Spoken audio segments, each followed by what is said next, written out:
Good afternoon and welcome to another segment of 360 Degrees to Success. I'm Jeff Bloom and I have my special guest today who's also co-director and co-producer of the show, Jeff Deska. Thanks, Jeff, for being here again. Thanks for having me, as always. First of all, congratulations on graduating law school.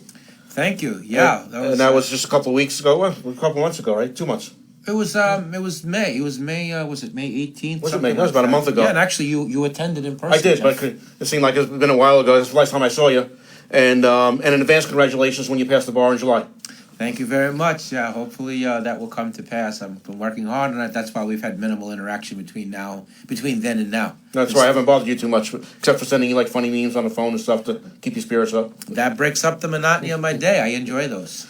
And just so you know, if you ever you're ever depressed or think life's not going your way, just look up what Jeff went through, and it's nothing compared to what he went through, and his story has been on here many times and probably will be a couple more times. But today we're going to talk about wrongful conviction policies and prosecutorial misconduct and just some of what's going on in that area. And we're going to start out with talking about Judge Tom Walsh, who's running for the Rockland County District Attorney's office. Yes, he is. And could you talk about a little bit about what Tom wants to do? I've read what you sent me, the information, but for those who don't understand kind of what's going on in this area. Yeah, so he's running for district attorney. There's 4 people in the race, and he is the only candidate who for district attorney who's talking about wrongful convictions, and actually he has a policy plank which he recently unveiled as to all the different ways that he's going to both prevent new wrongful convictions as well as correct ones that have already existed. So maybe we'll go over, maybe we'll ask questions, go over point by point his policy plank. Okay.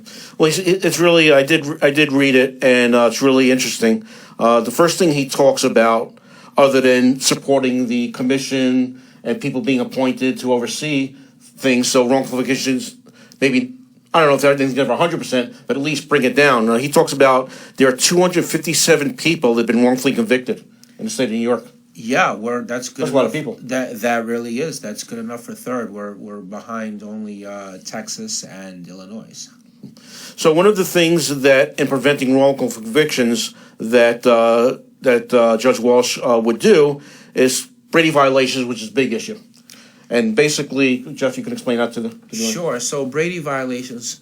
So Brady refers to Brady material that must be turned over from the prosecutor to the defense. So Brady material would be anything that would tend to support innocence and also something that would mitigate punishment. So Judge Walsh is saying that he would have no tolerance for any Brady violations that go on in the office. And so that's really important because the district attorney, of course, sets the policy and sets the tone, sets the culture for the office.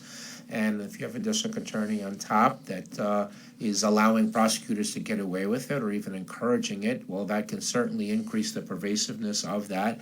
And here Judge Walsh is saying he's going to make sure that everybody understands, Brady material, and that he will not allow people to get away with withholding it. One of the other things, his next agenda item that he lists is compliance with new discovery laws. It's supposed to take place in January 2020, which is really great. But my main question when I read that was, why does it take if somebody approves something, why do you have to wait 8 months or a year to start implementing it? I agree. So that was when that law was passed by the legislature. That was one aspect of it that I didn't like. I mean, why would it take? I can understand having to adjust to a new procedure, so you do need some runway. But to, have the 8 to 10 months before it's implemented, I didn't agree with that because that means that all the cases up until then will continue to proceed under the old antiquated system, which the legislature has basically admitted is not adequate. Correct. Here, Judge Walsh is saying that he will be that on day one, him and his team will be ready to implement immediate compliance with the discovery laws. And in regards to the And let me news, just say this about the discovery, the new discovery Yeah, that's what I was laws. gonna ask you Right, of course. So now with the so New York was one of the worst states when it came to discovery. So for example, as a litigant, when I was suing for my wrongful imprisonment, I had greater discovery rights than what I did when I was originally a defendant, defending myself against the false charges. So the way the system had been, the way that it was that the only thing that the defense lawyers, aside from Brady material that they'd be entitled to in New York, called Rosario material, is prior witness statements. So instead, so the prosecutor has all this information, the defense lawyer doesn't have any evidence, and right about at the eve of trial, documents would just be dumped onto them, but only as to witnesses that the prosecution's intending to call as witnesses at the trial, not necessarily all the people that the police interviewed. Okay. okay. So because of that, so really, the prosecutors had a huge leg up because the defense lawyer was largely in the blind. A lot of people were pleading guilty without ever knowing what the evidence was against them, and the prosecutors would take advantage of that. They would make what used to be referred to as an exploding offer, in which they'll offer a plea bargain, but it's only good for that day, and you have to just take it that day. Take it or leave it. Take it or leave it. But meanwhile, neither the defendant nor the defense attorney would know what the evidence was, so people were taking them at the blind. So really, that of course, as you can, it's not hard to tell how that would be really difficult to prepare a defense and do adequate investigation, interview witnesses, strategize, that kind of thing.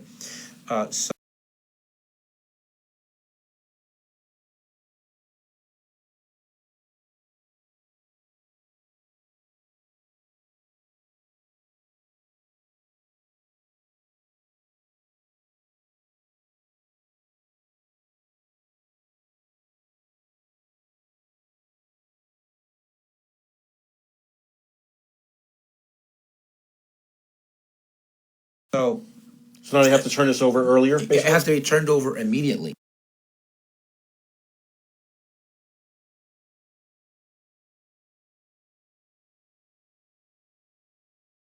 Immediately, okay. Okay, and now any documents that they don't have, they get 15 days to turn over, and they're allowed to then get another 30 days after that without a court order if the material is very voluminous. But after that, they have to get a court order as opposed to waiting until the end. The old system, the defense would have to file discovery motion, have to file paperwork, wait for answers, wait for the judges to make a decision. And now that's all over and done with. Everything must be turned over automatically, period. Well, that's huge. So Judge Walsh here is saying that when he takes office, that he'll be ready to comply with this new law immediately. Great, and the next... It's a big contrast to district attorneys' offices now, which are bellyaching that there's this new system, that they're not going to have this advantage anymore. And here we have someone running for district attorney that's not bellyaching and said, no, in fact, we're going to be ready to comply on day one. That's great, and just to backtrack just a little bit, is Jeff Deskovic was very instrumental in appearing in Albany and getting this bill passed that Cuomo signed, which is one of the few things that Cuomo did. It was good. Speaking of that, I have the Jeffrey Deskovic Foundation for Justice, which, fights wrongful convictions. We free innocent people. We pursue policy changes. And we're, of course, part of a bigger coalition called It Can Happen to You, which was started by Bill Bastick. And so that was the group, and I was advisory board member of them, and I got an award for my role in working with that big coalition and getting the Commission on Prosecutor Conduct passed, which we'll talk about later. But we took that same coalition, which spearheaded that 6-year fight, finally getting the country's first oversight committee, and we put together an even bigger coalition called Repeal the Blindfold Coalition, and we were able to get discovery passed just 1 year after that. And it's important to mention that Jeff did all this while he was attending law school. And anybody out there who's been to law school knows there's like no time to breathe. So I think he took away from sleep time and breathing time to do this stuff. And he still had a great point average. And his professors talked very highly of him because I met a few of them. So I just wanted to mention that as well. The next thing that he talks about, which I heard you talk about, kind of like when we first met, was the issue with videotape confessions. Sure. So the apart from the coalition group, the Jeffrey Deskovic Foundation for Justice, we assisted others in the effort at passing legislation which mandating that the police videotape interrogations from beginning to end, recalling that wrongful convictions caused by coerced false confessions were the cause that those have caused wrongful convictions in 25% of the DNA proven wrongful convictions.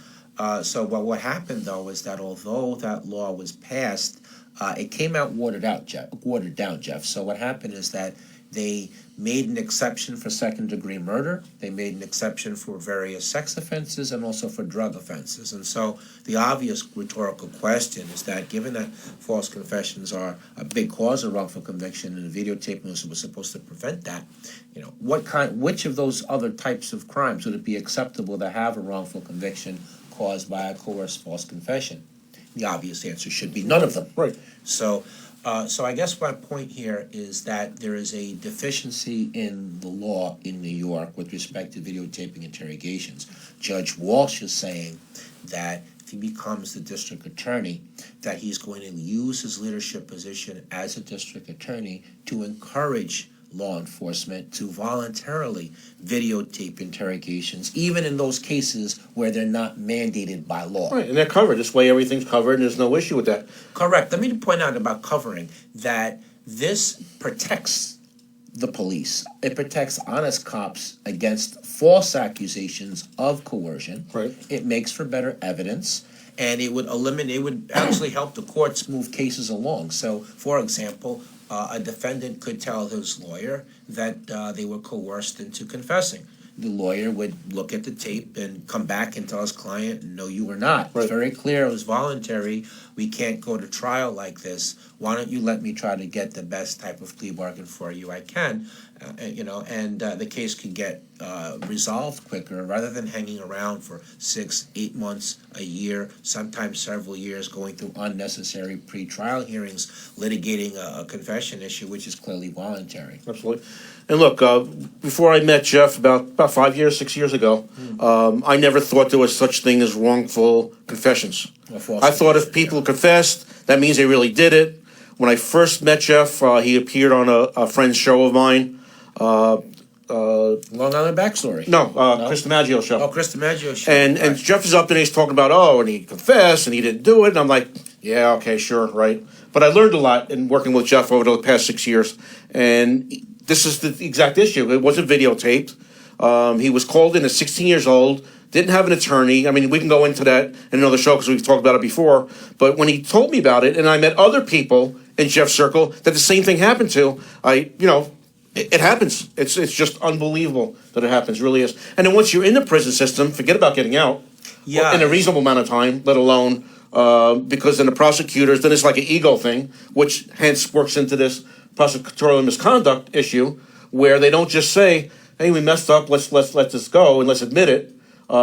They fight, hoping you're just going to give up. 16 years you spent in jail. I did. The average length of wrongful imprisonment is 14 years, and it's typical that by the time that people are exonerated, their appeals would have long since been exhausted. So it's really important to prevent these things from happening in the first place. Before it gets there.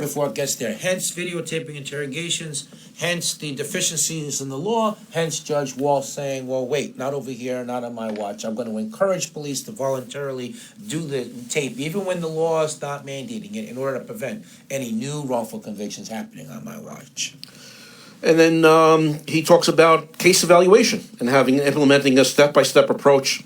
So the way that it happens now is that a lot of prosecutors, when they prosecute everything that comes to the police, bring to them. But Judge Walsh here is saying we're going to have a step-back approach in which the prosecutor is going to take a half step back and pretend like they're a judge or a jury in their own mind and evaluate the case and look for red flags, patterns that have appeared in other cases that have ended in exoneration, in false confession cases, in misidentification cases, in informant cases, instead of just blindly accepting everything and then just prosecuting. Right. So try to catch the error. Why shouldn't a district attorney's office catch, correct, and dismiss cases on their own ahead of time if they can ferret out where there's an error. Why should they not? Right, which kind of goes into what the next point is, and you talked about it, studying other wrongful conviction cases, so you can notice that if they come up in the current case.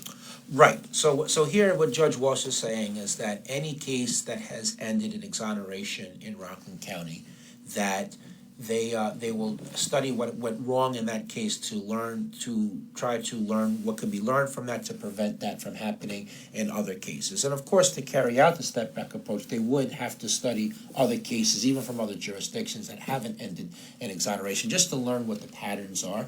But anything that happens after that, they're going to study, kind of like in my case. So when I was exonerated, the district attorney commissioned some experts to study what went wrong on my case, and they issued a report. So those reports can be really important in terms of getting identifying where the shortcomings are in the system and making recommendations what the district attorney can do differently, what the cops can do differently, what legislation may be needed in order to change the overall process. Great.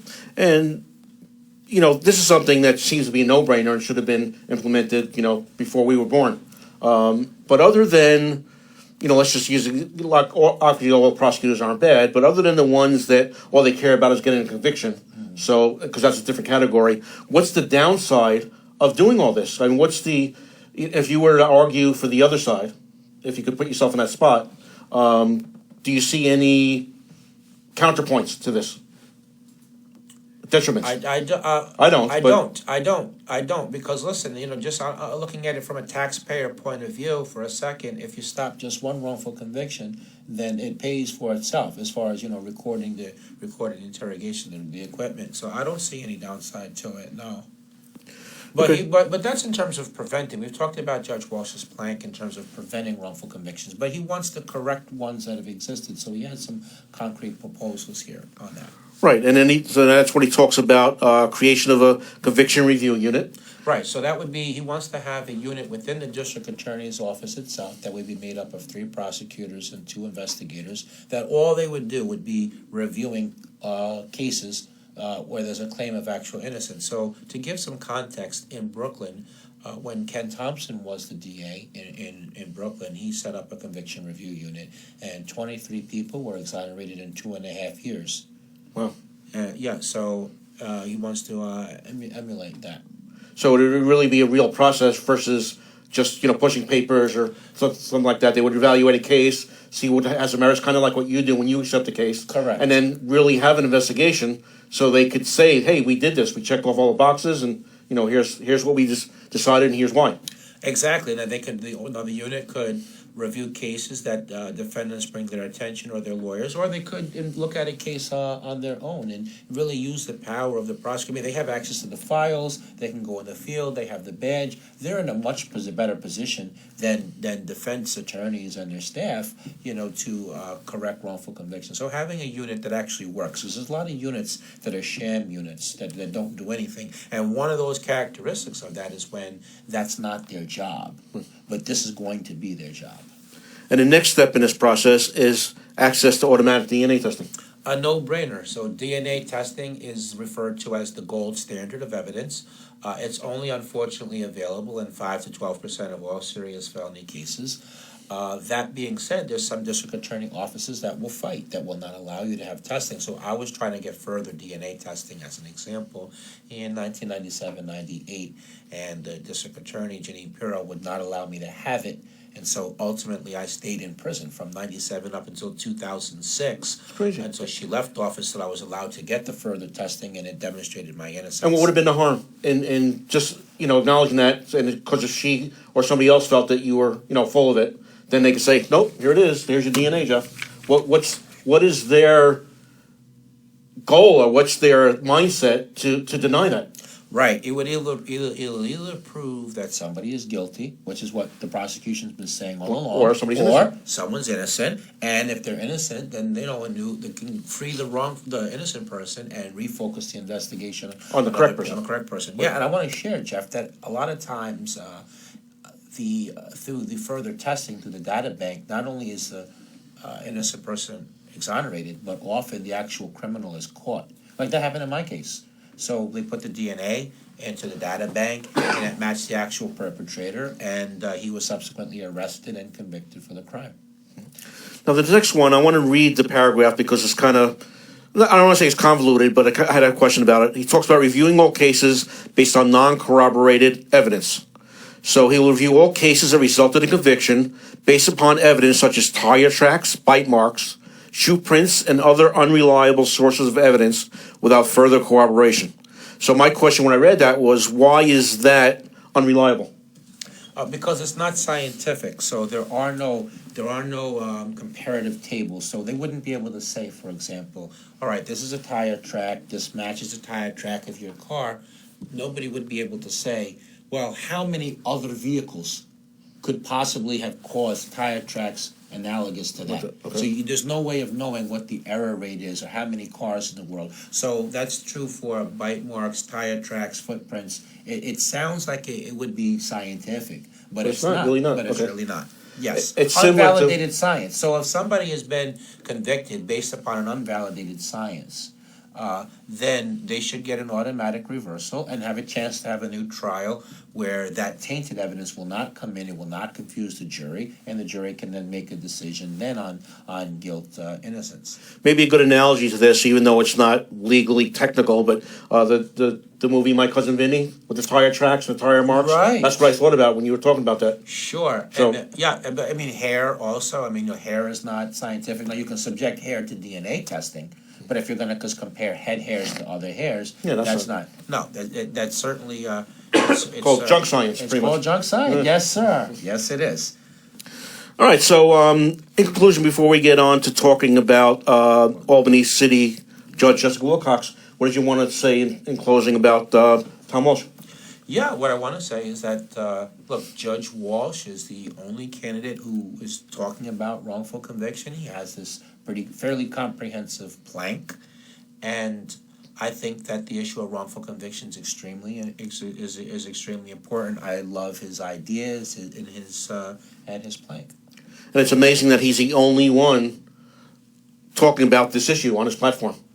Yes, it is. And there's not more. There's not at least, you think there'd be at least one other one, but... Right, you would think that, but actually there's not. Okay, so you also talked about, before the show started, you were talking about Jessica Wilcox, who's Yes. running for Albany City Judge. Right, so Jessica Wilcox is running for Albany City Judge. I was up there last week in Albany, stumping for her. I spoke at an event. So my case, in many cases, they illustrate the importance of having an objective judge on the bench that is well aware of criminal justice issues and is really going to be there as a fair person who is calling balls and strikes. So Jessica's been an attorney here's why I endorsed her. So in that case, I did an endorsement, Jessica Wilcox. So here's why I endorsed her. She's been a lawyer for 22 years. 12 of those she was, I forgot now if it was 10 or if it's 12, but she was, and still is, a clerk for a judge. So in that capacity, she's looked at appellate issues involving claims of ineffective assistance to counsel, reversible trial errors, confession issues, so she has that background. In addition to that, she's again working as a clerk for the judge, but doing research and making recommendation and writing and doing recommendation. She's also been exposed to issues where prisoners who are put into solitary confinement for unreasonably long periods of time when the Department of Corrections doesn't bother to follow their own procedures. Not only has she ended the solitary confinement, well, it's recommended, the judge does, not her, just to be clear. Right. But those types of cases, some of those have been corrected, even recommending awarding of monetary damages. Same thing when it comes to prisoners who have challenged the results of disciplinary hearings themselves, as well as sometimes prisoners, well, there's a system in the prison where prisoners can file what's called a grievance. So you're protesting something wrong that's happened to you, or you're fighting for change in prison conditions. And some of those issues have made their way into court when the administration looks the other way. And so she's ruled, she has not ruled, she's recommended. Right. She's recommended on issues like that. And another thing is that she visited a prison. She visited Eastern Correctional Facility, which I think is very important for any judge to do. She's part of in the community. She's had a lot of community involvement. So she sat on the diversity committee at the Academy of Trial Lawyers, which basically was encouraging minorities to consider getting involved in the law, like studying the law, becoming lawyers, etc. So she's also a member of the Women's Bar Association. So I guess what I'm saying is that she's pretty well-rounded, and so if somebody didn't have this type of background and they were suddenly claiming it, that would be pretty suspicious. Right. But that's not her. I know she has the pretty good background, and I think that she would be a really good judge. I mean, my judge was terrible. He allowed a confession in under highly questionable circumstances. He refused to dismiss the indictment against me when the DNA didn't match me. When the evidence was thrown out, the victim's clothes was thrown out after it had been admitted into evidence, he refused to declare a mistrial. And at the end of the trial, which I always like the story, you stood up and said something to the judge, and then I told him I was innocent. I begged him to overturn the verdict. And he said the DNA to support and he said to me, maybe you are innocent. But you might think that would lead him to step up for justice and overturn the conviction, right, which he could do by reversing any number of rulings he made against me in the course of the trial. The stuff that we just talked about. Right. And instead, he took the easy, politically expedient way out, which was to sentence me to a term of 15 to life. Now, to be clear, Jessica's running for a city judgeship, okay? But so it's not like we're talking about the U.S. Supreme Court. But look, I think that it's important to have justice on all levels and having the right people in position that are really going to be a bulwark between, the government and the citizens. I mean, the judges are there to keep everything fair. They're not there to be an extension of law enforcement. They're not supposed to be the second prosecutor in the room. Right. Which is a sarcastic terminology for what happens when they seem to be just as eager to prosecute as a prosecution, that their rulings aren't fair. So we just need fairness. I mean, we need the courts to retain moral authority by being objective, by not being biased, by ruling for the government when the government's right. They're not wrong all the time, but sometimes the government is wrong and they overstep the bounds, and we need judges who are going to remain independent, who are not going to be afraid to make those rulings. And I think that Jessica Wilcox would be a good judge. So, I guess in both of those races, what I'm saying, to sum up on my end of it, is I hope the people actually vote. I think that other than serving on a jury, that voting is one of the highest obligations that citizens have. It's very, very important to do. A lot of people died for the right to vote, and there were some people sick enough to kill people in order to stop it. So if voting isn't important, I don't think any of those things, would have happened. So I hope that people come out and vote. Usually they don't, and they especially don't when it comes to primaries. There's normally just people who've got patronage jobs and their supporters. But I hope everyone does come out and vote in both of those races. Great. Sorry we're out of time. Every time I have Jeff on the show, we could talk for hours about this, but Jeff will be on the next show coming up, and thank you for tuning in to 360 Degrees of Success. Jeff, thanks for being on. Appreciate it. Thank you very much, Jeff. Let's see everybody again next week. Take care.